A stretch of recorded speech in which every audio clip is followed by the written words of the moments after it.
Il existe un secret que l'Église catholique cache depuis plus d'un millénaire, un secret si troublant qu'elle a préféré brûler des livres, bannir des philosophes, détruire des carrières. Baruch Spinoza a découvert ce secret en 1670, et il a failli en mourir.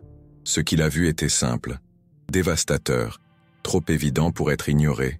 Le célibat ecclésiastique n'a jamais été une question de pureté spirituelle. Il a toujours été une question d'argent, de contrôle, de pouvoir absolu sur les corps et les esprits. Et aujourd'hui, vous allez découvrir exactement comment ils ont fait. Imaginez un homme marchant dans les rues de Paris au XVIIe siècle. Spinoza venait de terminer son manuscrit le plus dangereux. Les pages vibraient entre ses mains. Non pas de peur, mais d'indignation. Il avait déchiffré le plus grand mensonge de l'histoire chrétienne. Vous devez comprendre quelque chose à propos de Spinoza. Il n'était pas seulement un philosophe. C'était un analyste, un enquêteur des systèmes de pouvoir. Et lorsqu'il a tourné son regard vers l'Église, il a vu quelque chose que personne n'osait admettre. La soutane était toujours un uniforme d'entreprise déguisé en humilité. Spinoza a réalisé que chaque règle cléricale avait un but économique caché. Chaque interdiction sexuelle générait des profits. Chaque vœu de pauvreté enrichissait l'institution. Mais le célibat, le célibat était le chef-d'œuvre. Réfléchissez avec moi. Un prêtre se marie, il a des enfants, il meurt. Où va l'héritage? À sa famille, à ses descendants. L'Église perd tout. Maintenant, pensez différemment. Un prêtre célibataire, sans épouse, sans enfant, il meurt. Où va l'héritage? Direct dans les coffres du Vatican. Spinoza a vu cela avec une clarté cristalline. Le célibat n'était pas une question de servir Dieu. Il s'agissait de servir le système financier le plus sophistiqué de l'histoire. Mais il y avait quelque chose de plus sinistre. La répression sexuelle systématique créait une dépendance psychologique. Les prêtres interdits d'aimer devenaient émotionnellement vulnérables, contrôlés, manipulables. Spinoza a écrit « Ceux qui répriment les désirs naturels du corps créent des monstres dans l'âme ».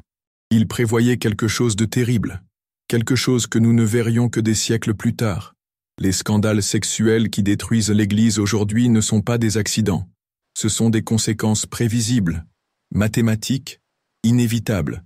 Lorsque vous forcez des êtres humains à une répression sexuelle extrême au nom de Dieu, vous ne créez pas des saints. Vous créez des bombes à retardement psychologique. Spinoza le savait, et ils l'ont haï pour le savoir. Mais allons plus loin. Allons à l'origine réelle de cette histoire. Jésus n'a jamais ordonné le célibat clérical. Jamais. Les apôtres étaient remariés.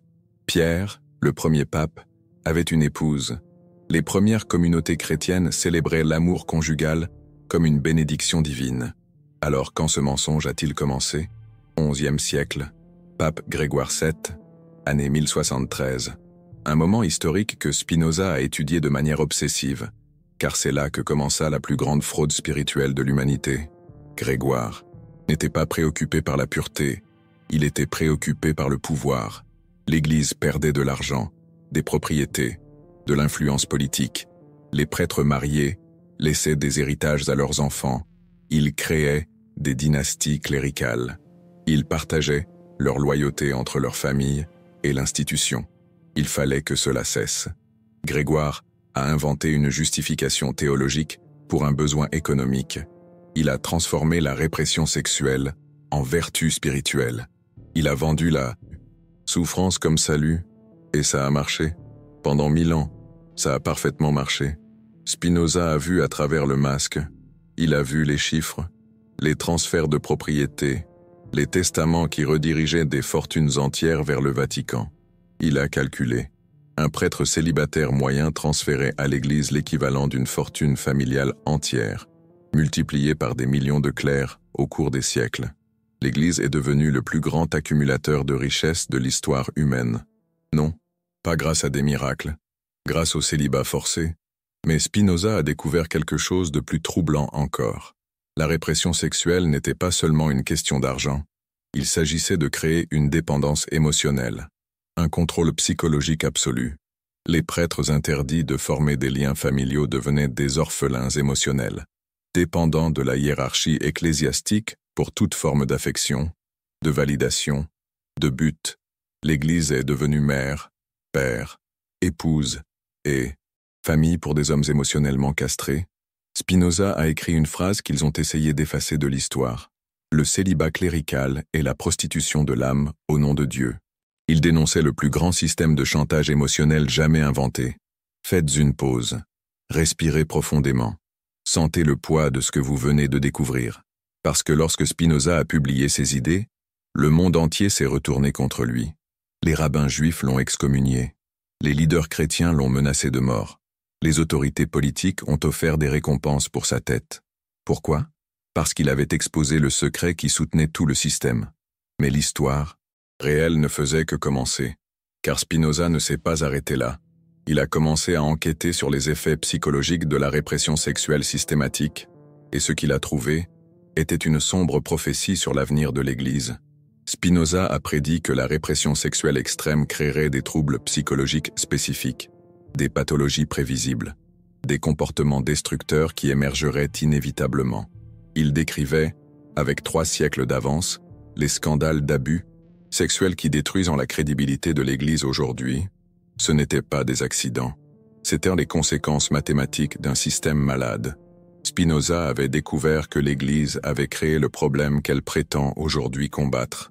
La répression sexuelle systématique génère les troubles sexuels qu'elle condamne. C'est le crime parfait.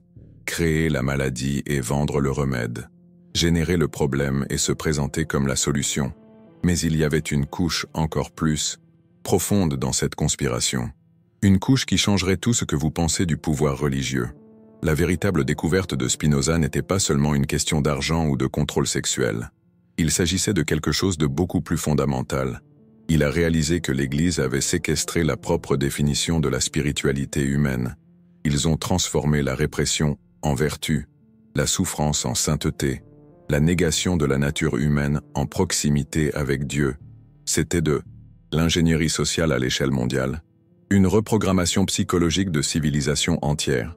Et cela a si bien fonctionné que, même aujourd'hui, les gens croient que réprimer leur sexualité les rend plus spirituels. Spinoza avait découvert la matrice de contrôle la plus sophistiquée de l'histoire, une matrice qui opère non pas par la force physique mais par la culpabilité intériorisée. Ils ont fait en sorte que des milliards de personnes se sentent coupables d'être humaines. Mais, attendez. Car la véritable bombe n'a pas encore explosé. Spinoza a découvert des preuves documentaires qui prouvaient quelque chose d'impossible à ignorer. Quelque chose qui changerait complètement votre compréhension du fonctionnement réel du pouvoir religieux. Les créateurs même de la règle du célibat ne l'ont jamais suivi. Papes aux enfants illégitimes, cardinaux aux harems secrets, évêques achetant des femmes comme des biens. Le célibat a toujours été une règle pour contrôler les autres, jamais pour contrôler ceux qui étaient au sommet. C'était un système de caste sexuelle, liberté sexuelle pour les puissants, répression sexuelle pour les subordonnés. Spinoza avait découvert que l'hypocrisie n'était pas un défaut du système. C'était le système lui-même fonctionnant parfaitement. Et alors qu'il était sur le point de publier ses preuves, quelque chose de terrible arriva. On tenta de l'assassiner. Une tentative de meurtre par arme blanche dans les rues de Paris. Spinoza survécut de quelques centimètres.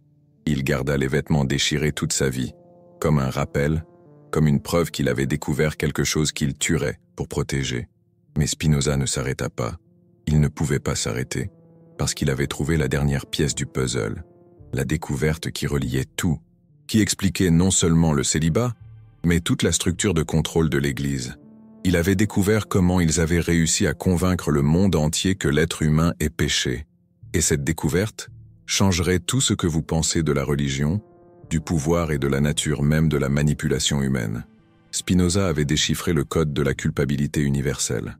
L'Église n'a pas seulement interdit le sexe aux prêtres, elle a empoisonné la sexualité de toute l'humanité, transformé le plaisir en péché, le désir en honte, l'amour physique en trahison de Dieu.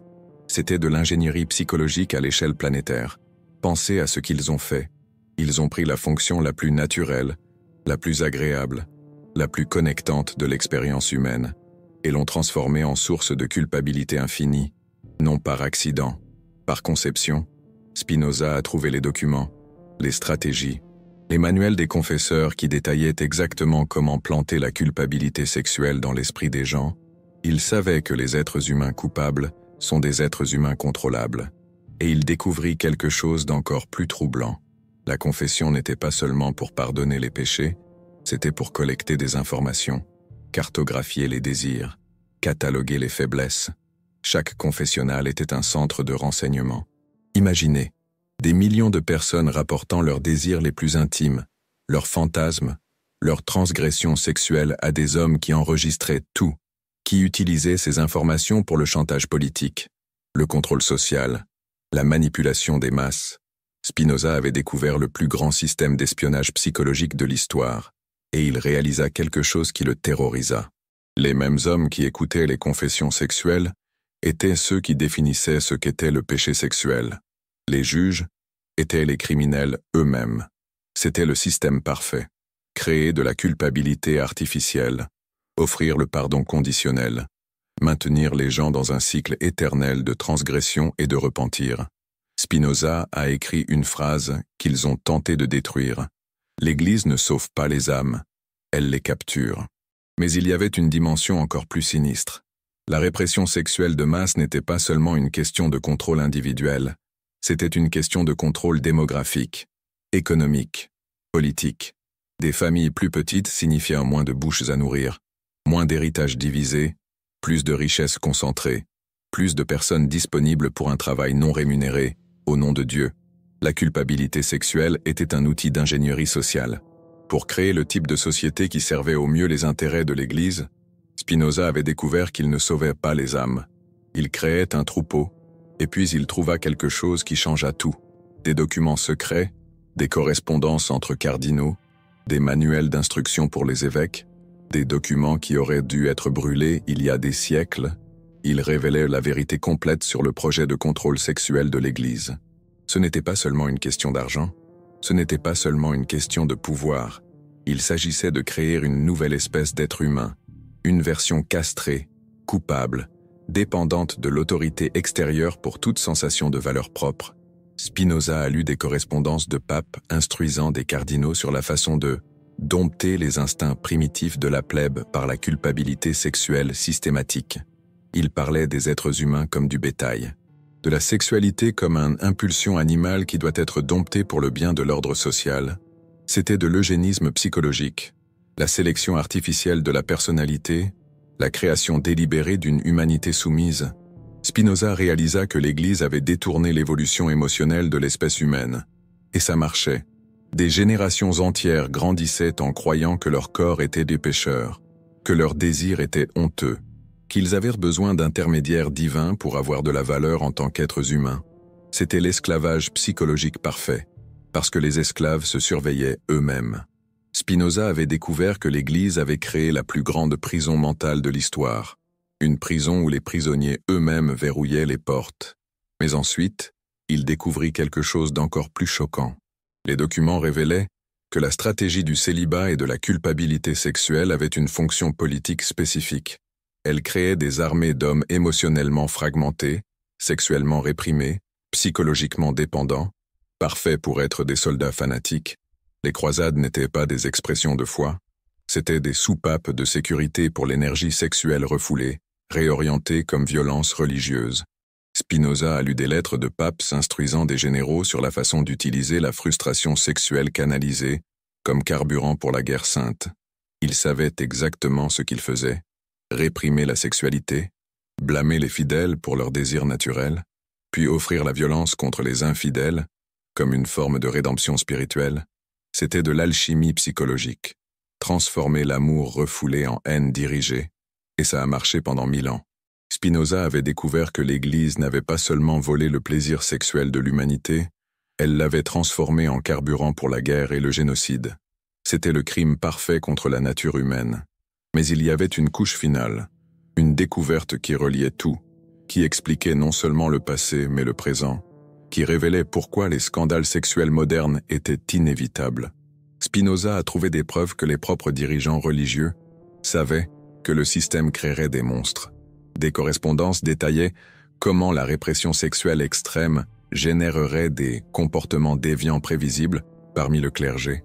Comment l'isolement émotionnel créerait des besoins pathologiques de pouvoir sur les vulnérables. Il s'avère que des prêtres sexuellement frustrés, émotionnellement isolés, psychologiquement dépendants de la hiérarchie, développeraient des compulsions destructrices. Et ils ont considéré cela comme un prix acceptable. Mieux vaut avoir quelques déviations contrôlables que de perdre le contrôle de toute la structure du pouvoir. Spinoza avait découvert que les scandales sexuels n'étaient pas des défaillances du système, ils étaient des caractéristiques du système. L'Église a délibérément créé des conditions qui ont généré des prédateurs sexuels. Puis, il utilisa l'existence de ces prédateurs pour justifier encore plus de contrôle, plus de répression, une dépendance accrue à l'autorité extérieure. C'était le cycle parfait. Créer le problème, contrôler le problème, utiliser le problème pour justifier plus de pouvoir. Spinoza comprit qu'il contemplait la machine de contrôle la plus sophistiquée jamais inventée. Une machine qui se nourrissait de la souffrance même qu'elle engendrait. Et puis il découvrit la pièce manquante du puzzle. Avant de vous révéler cette ultime vérité, dites-moi en commentaire, que pensez-vous que Spinoza a découvert sur le véritable but de toute cette ingénierie de contrôle sexuel? Quel était l'objectif final? Car lorsque vous découvrirez ce qu'il a trouvé dans ces documents secrets, vous comprendrez pourquoi ils ont tenté de le tuer, pourquoi ils ont brûlé ses œuvres, pourquoi son nom a été effacé de l'histoire officielle. Spinoza avait découvert que la répression sexuelle de masse n'était pas le but ultime, ce n'était qu'un moyen. Le véritable objectif était bien plus ambitieux, bien plus terrifiant, quelque chose qui se connecte directement à ce qui se passe dans le monde aujourd'hui. Il avait découvert le projet réel de l'Église.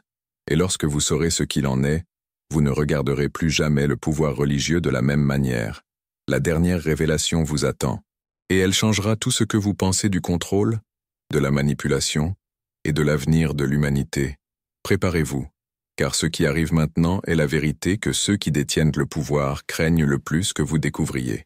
Spinoza trouva un document qui transforma sa compréhension de tout, un manuscrit secret, écrit par l'architecte même du célibat clérical, le pape Grégoire VII.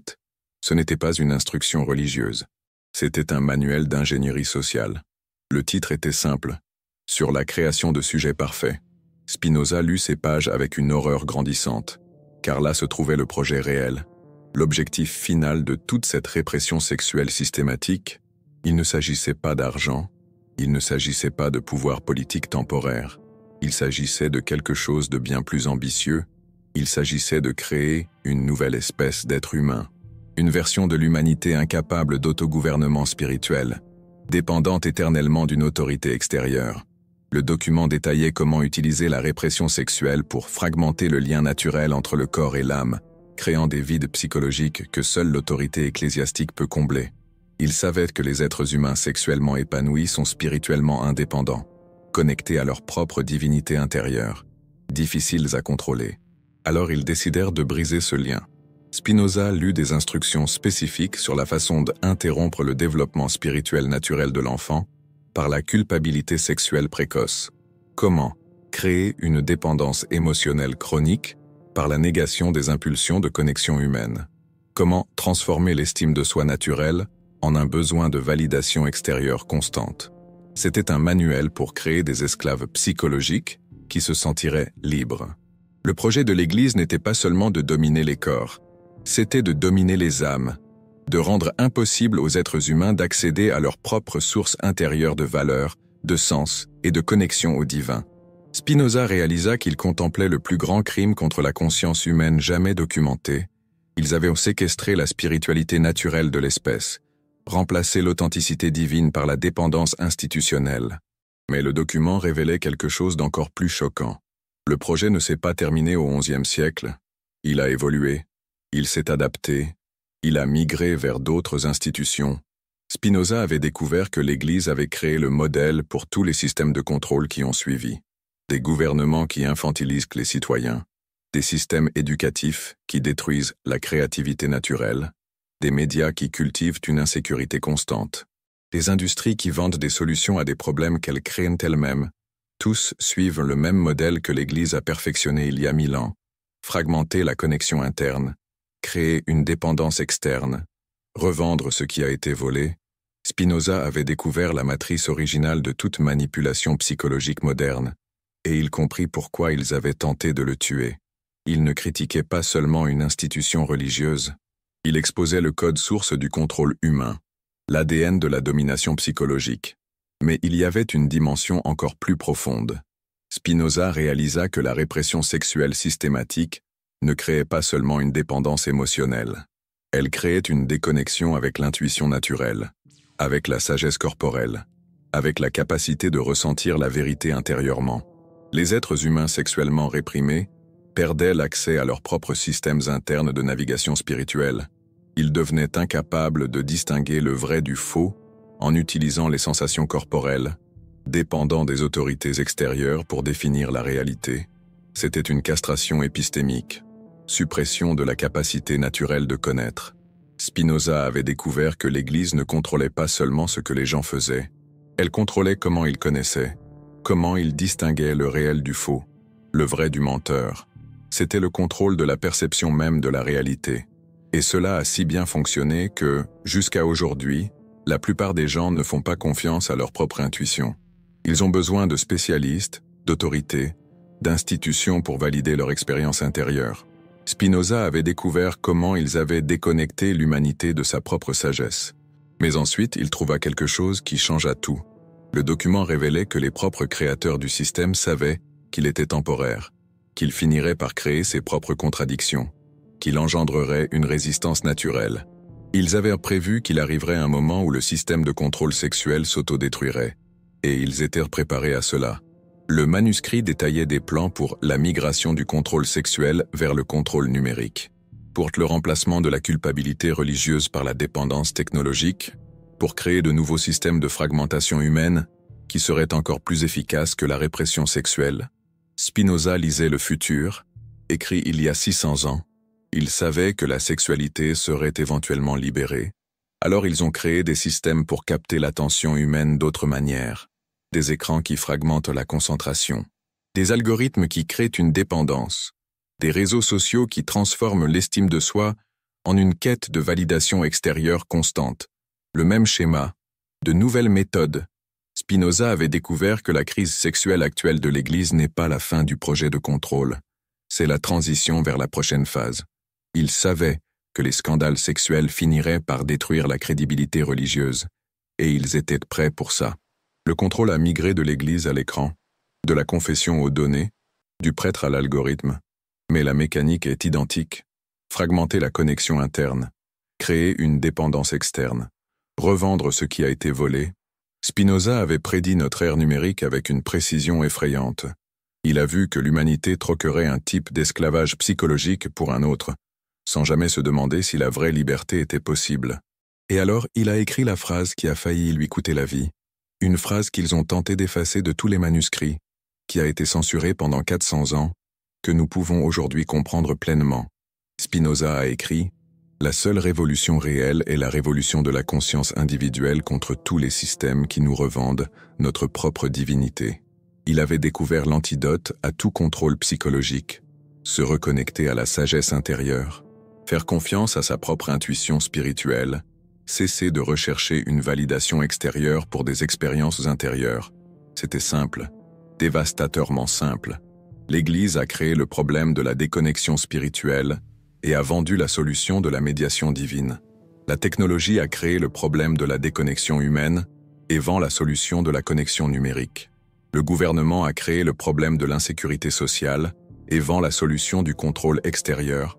Tous suivent le même schéma que Spinoza a décodé il y a 400 ans. Mais il a aussi trouvé la sortie. Cessez de chercher à l'extérieur ce qui ne peut être trouvé qu'à l'intérieur. Cessez de sous-traiter votre connexion au divin.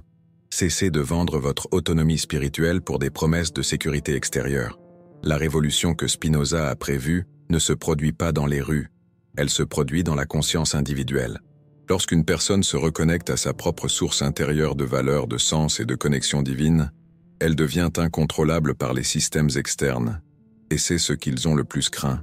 Une humanité spirituellement autonome, connectée à la sagesse intérieure, incapable d'être manipulée par des autorités externes. Spinoza n'avait pas seulement découvert comment fonctionnait le contrôle, il avait découvert comment briser tout contrôle. Et aujourd'hui, 400 ans plus tard, sa découverte devient plus pertinente que jamais, parce que les mêmes systèmes que l'Église a perfectionnés il y a 1000 ans fonctionnent aujourd'hui grâce à de nouvelles technologies, de nouvelles institutions, de nouvelles méthodes. Mais la solution reste la même. Reconnecterez-vous à votre propre source intérieure de sagesse. Faites confiance à votre propre intuition spirituelle. Cessez de sous-traiter l'autorité à des systèmes externes. La soutane qui symbolisait le contrôle religieux est devenue l'écran qui symbolise le contrôle numérique. Mais vous avez toujours la clé que Spinoza a trouvée, la clé de l'autonomie spirituelle, de la confiance en sa propre sagesse intérieure, de la connexion directe au divin sans intermédiaire. Ceci a toujours été la vérité qu'ils ont le plus craint que vous découvriez, que vous n'avez pas besoin d'eux, que vous n'en avez jamais eu besoin, que vous n'en aurez jamais besoin. Votre connexion au divin est directe, votre sagesse est intérieure, votre autorité spirituelle est inaliénable. Et lorsque vous vous reconnectez à cette vérité, tous les systèmes de contrôle perdent leur pouvoir sur vous. C'est la découverte qui a failli coûter la vie à Spinoza. Et aujourd'hui, c'est la découverte qui peut vous rendre votre vie. La porte a toujours été ouverte. Ce qui a changé, c'est votre courage de tourner la poignée. Et maintenant, vous savez, le secret que l'Église a caché pendant 1000 ans, le projet qui a migré vers de nouveaux systèmes, et la clé qui a toujours été entre vos mains. La révolution commence lorsque vous cessez de chercher à l'extérieur ce qui a toujours été à l'intérieur. Spinoza l'a découvert il y a 400 ans, et a failli mourir pour que vous puissiez le savoir. La question est maintenant, que ferez-vous de cette découverte ?